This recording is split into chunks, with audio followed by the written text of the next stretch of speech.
So hello everyone, achievers 1.0 के science के second lecture में आपका स्वागत है। आज हम लोग इलेक्ट्रिसिटी के दूसरे लेक्चर में देखने वाले हैं। बिना देरी किए स्टार्ट करते हैं। हम लोग कल की क्लास में बेसिक्स देख लिए थे, जिसमें हम लोगों ने चार्जेस के बारे में पढ़ा था, करंट के बारे में पढ़ा था, पोटेंशियल डिफरेंस के बारे में पढ़ा था, चार्ज के ही फ्लो को करंट कहते हैं। एंड चार्ज दो तरह के होते थे, पॉजिटिव चार्ज, नेगेटिव चार्ज। ये सारी चीज़ें हमने देख ली थी। पोटेंशियल डिफरेंस में भी एक चीज़ खास पढ़ा था कि इलेक्ट्रिक पोटेंशियल क्या होता है, और इलेक्ट्रिक पोटेंशियल से हम लोग पोटेंशियल डिफरेंस कैलकुलेट करते हैं, और इलेक्ट्रिक पोटेंशियल को कैलकुलेट नहीं किया जा सकता है। आज की क्लास में हम लोग इन दो टॉपिक्स को करने वाले हैं, इलेक्ट्रिक सर्किट और ओम्स लॉ। एकदम धीरे धीरे सिलेबस लेके चलेंगे और अच्छे तरीके से सिलेबस लेके चलेंगे। इलेक्ट्रिक सर्किट में क्या है कि ये कंटिन्यूअस कंडक्टिंग पाथ है, जिसमें क्या होते हैं, वायर्स होते हैं और बहुत सारे रेजिस्टेंसेस होते हैं, जिसमें इलेक्ट्रिक बल्ब भी शामिल होता है। और क्या है कि स्विच होता है, इसमें दोनों टर्मिनल्स के बीच में स्विच होता है, जो कि सेल या फिर बैटरी से जुड़ा होता है, और इसी में इलेक्ट्रिक करंट फ्लो करता है, जिसको हम लोग सर्किट कहते हैं। ये डेफिनेशन आप खुद से बना के लिख सकते हैं, ऐसा कुछ है नहीं, लेकिन डेफिनेशन आना चाहिए, एग्जाम में पूछता है। अब देखिए, एक NCERT का ये एक फ़ोटो है, जिसमें हम लोगों को सीखा होना चाहिए कि किस सिंबल का क्या मतलब है।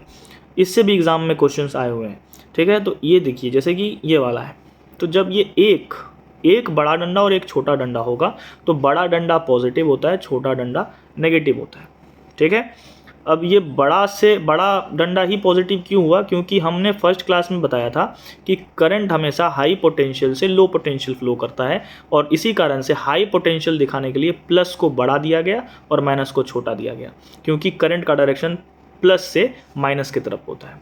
यहाँ से ये चीज़ समझ में आ गया, प्लस से माइनस की तरफ होता है, ठीक। आगे देखिए,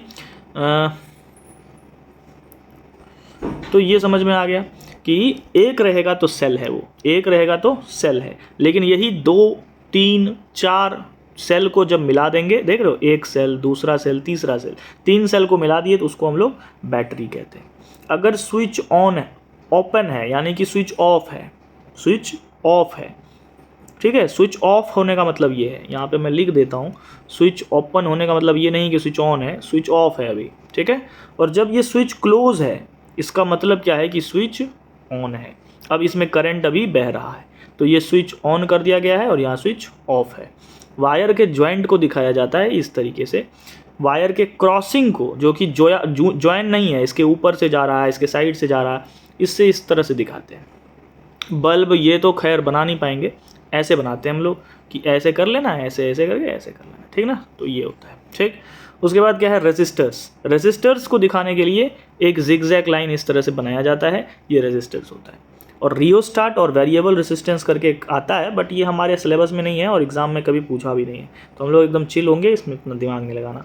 इसमें होता क्या है कि एक इस तरह से वायर रेजिस्टर्स पे रहता है, या फिर इस तरह से क्रॉसिंग रहता है, ठीक ना। अमीटर को इस तरह से रिप्रेजेंट करते हैं, वोल्ट मीटर को इस तरह से। क्लियर? कुछ सेंस नहीं, इसमें याद रखना है बस, ये कुछ इतना कॉन्सेप्ट नहीं है कि बहुत दिक्कत होगा। इलेक्ट्रिक सर्किट का example with ammeter and volt meter, हम लोग ये चीज़ को यहीं पे पढ़ लेंगे और सीरीज और पैरेलल का थोड़ा इंट्रो दे देंगे।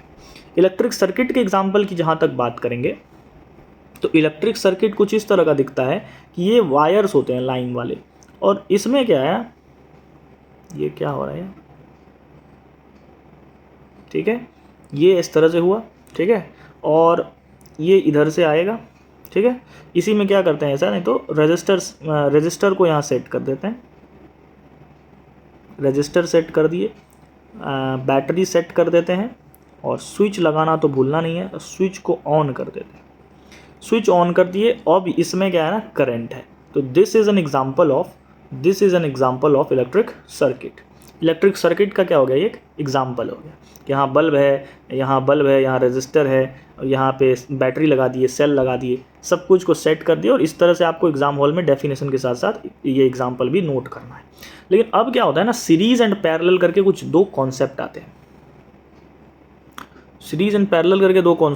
उसको पढ़ना है थोड़ा आगे क्लासेस में, और डीप जाएंगे हम लोग। बट सीरीज और पैरेलल में होता क्या है, अभी थोड़ा सा बेसिक अंडरस्टैंडिंग बस दे देता हूँ, ठीक है।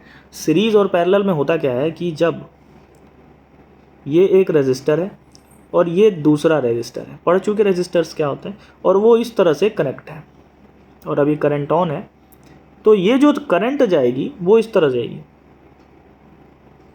तो जब रेजिस्टर में ये रेजिस्टर 1 है, R1 है, और ये R2 है, रेजिस्टर 2 है, तो रेजिस्टर 1 में जो करंट जा रहा है वही करंट अगर रेजिस्टर 2 में जा रहा है, करंट सेम है अगर दोनों में, तो वो सीरीज में है।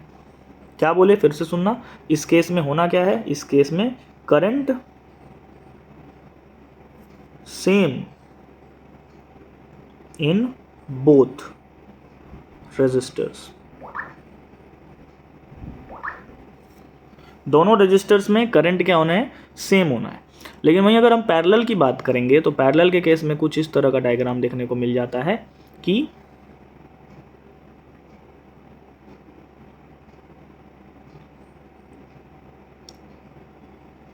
ये इस तरह से ज्वाइन होता है और यहाँ पर हम लोग सेल से कनेक्ट कर देते हैं एंड यहाँ पे हम लोग बैटरी को ऑन कर देते हैं।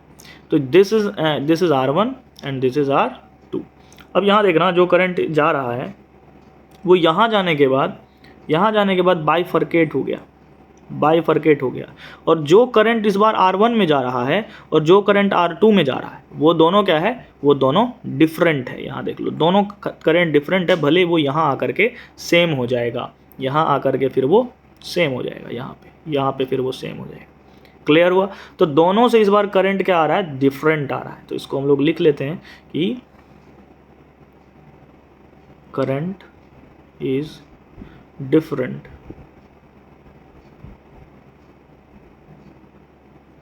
इन बोथ रेजिस्टर्स। दोनों रेजिस्टर्स में अगर करंट सेम है तो वो सीरीज है। एस से सेम, देखो एस से सीरीज है, एस से सीरीज होता है और एस से सेम होता है। तो ये याद रखना, एस से सीरीज और एस से सेम, यानी कि सीरीज में सेम करंट फ्लो होगा और पैरेलल में अलग अलग करंट, बाइफरकेट, ट्राईफरकेट, जितना भी हो, रेजिस्टर्स के संख्या पे डिपेंड करेगी और वहाँ पे वो बाइफरकेट हो जाएगा। ठीक है। अब इसी सीरीज़ और पैरेलल से हम लोग यहाँ पे से एक कॉन्सेप्ट पढ़ लेते हैं कि सीरीज़ और पैरेलल के केस में आखिर कनेक्शन किस तरह से होता है अमीटर और वोल्ट मीटर का। तो सबसे पहले हम लोग पढ़ लेते हैं अमीटर के बारे में।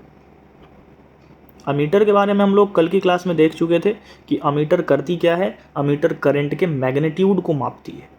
डिटेक्ट करने के लिए गैल्वेनोमीटर होता है, लेकिन मापने के लिए अमीटर होता है। और वहीं अगर कोई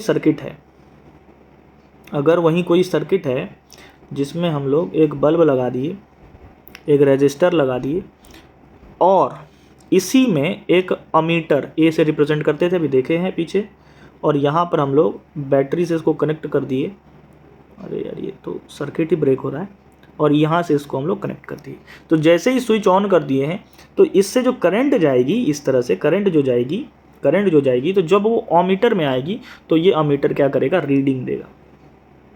रीडिंग देगा कि इस सर्किट में कितने एम्पेयर का करंट दौड़ रहा है, ये रीडिंग देगा। ठीक है। और ये अमीटर किस में है, तो अमीटर को देख लेते हैं एक बार, ऑब्जर्व करते हैं कि सीरीज में है कि पैरेलल में है। तो यहाँ देखो, इस तरफ से करंट गया, करंट गई, कहीं पे बट रही है क्या, नहीं बट रही है। जो करंट यहाँ गया था वही करंट यहाँ भी है, वही करंट यहाँ भी है, सेम करंट यहाँ है और वही सेम करंट यहाँ है। यानी करंट अगर सेम है तो वो एस से सेम, और एस से क्या होता है, एस से होता है सीरीज। तो करंट अगर सेम है तो वो सीरीज में है। ठीक है सर। अब अगला एक कॉन्सेप्ट देख लेते हैं वोल्ट मीटर का। वोल्ट मीटर के केस में क्या होता है कि यहाँ इस पेन से ही दिखाते हैं कि ये एक रेजिस्टर है और यहाँ एक सेल है। ठीक है सर। अब देखिए, जब इस तरफ से करंट जाना शुरू करेगा तो यहाँ आने के बाद हमें एक वोल्ट मीटर का इंट्रोडक्शन होगा, जो कि वो इस तरह से कनेक्ट होगा, इस तरह से वोल्ट मीटर कनेक्ट होगा।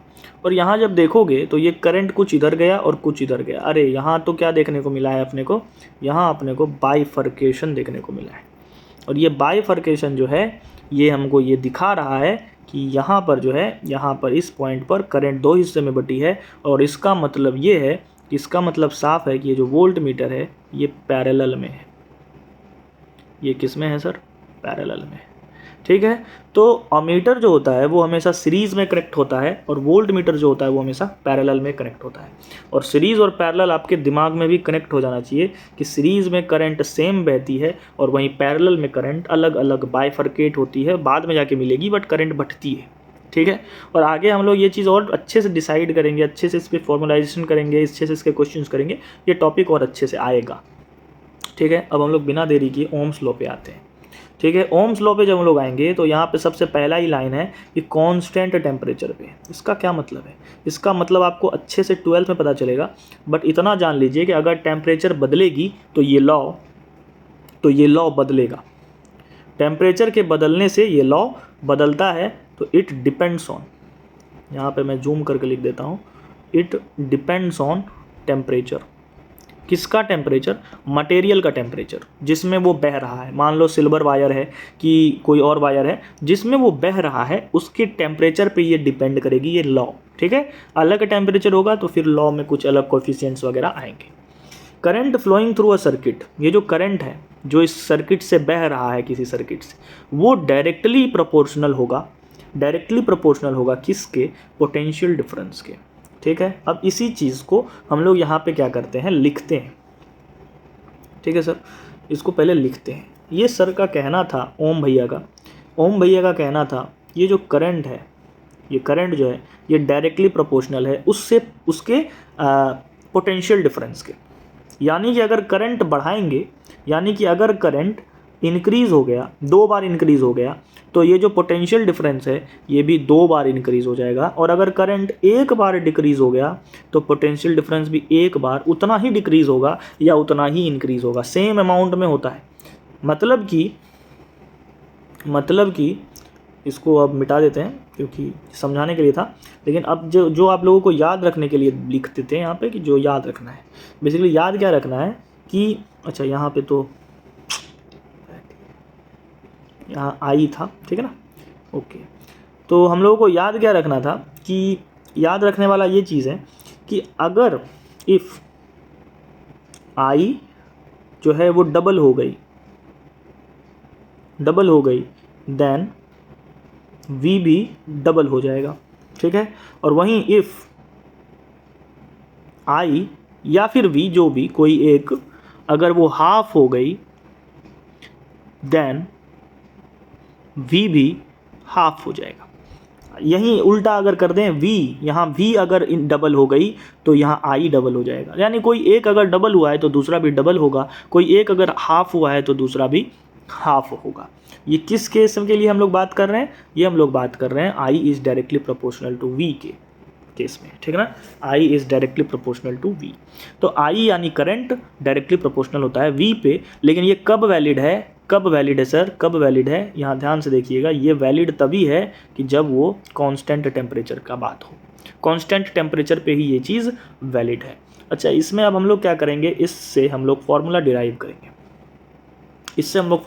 करेंगे कि अगर हम लोग यहाँ ये पढ़े कि I is directly proportional to V, तो हम लोग क्या करेंगे? प्रोपोर्शनलिटी का साइन हटा के इक्वल टू का साइन लाएंगे, तो